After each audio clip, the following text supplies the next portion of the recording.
மே 1ஆம் தேதி தொழிலாளர் தினம் கொண்டாடப்பட்டிருக்கிறது உலக ரீதியாக. அந்த இடத்தில் ஆர்ப்பாட்டங்கள், பேரணிகள், நிறைவேற்றல்கள் கொழும்பில் ஆங்காங்கே இடம்பெறுவதாக சொல்லப்படுகிறது. குறிப்பாக கொழும்பின் முக்கிய பல வீதிகள் மூடப்பட இருக்கின்றன.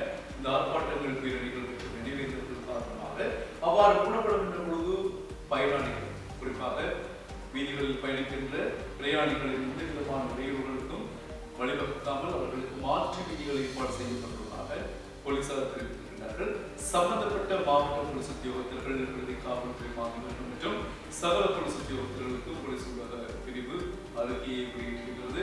பொதுமக்களுக்கு எதிர்ப்பு இடையூறுகள் இல்லாமல் மாற்று வீதிகளை, வழிகளை அவர்களை காண்பிப்பதுமாறு கேட்கப்பட்டுள்ளது.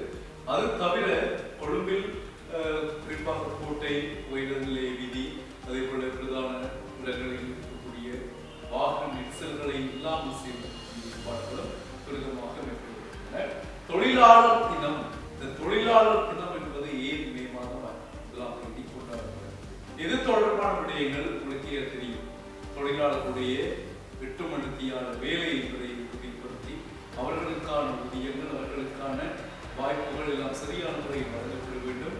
குறிப்பாக அந்த 8 மணித்தியால வேலை என்பதுதான் மிக முக்கியமான அவர்களில் வெளிநாடுகளில் இத்தாலி, பிரான்ஸ் போன்ற நிறைய நாடுகளில் வெளிநாடுகளில் எல்லாம் திட்டங்களுக்காக தொழிலாளர்கள் நேரகாலம் இல்லாமல் பணிபுரிந்தார்கள், அடிமைகளாக பணிபுரிந்தார்கள். அந்த அடிமைத்தனத்தை பேத்தறிந்து இவ்வளவுதான் நேரம், இந்த நேரத்துக்குள் தான் வேலை, அதை வலியுறுத்தி பல நாடுகள் சாசனங்களை வெளியிட்டன. இது தொடர்பாக நீங்கள் கேடுகளை மேற்கொள்ளலாம்.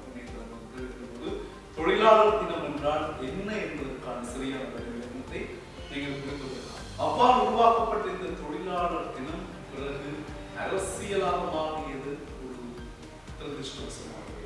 அரசியல்வாதிகள் இந்த நாளை கையில் எடுத்து அல்லது வேறு வேறு பிரிவினர்கள் அந்த விடயத்தை கையில் எடுத்து தங்களுக்குரியதாக தொழிலாளர் தினத்தை கொண்டாடிய அல்லது கொண்டாடுகின்ற சமுதாயம் காணப்படும். உண்மையில் தொழிலாளர்களுடைய நேர முகாமைத்துவம் என்பதை வலியுறுத்தித்தான் இந்த தொழிலாளர் தினம் எனவே இது இன்று பல பேருக்கு தெரியாமல் இருக்கலாம்.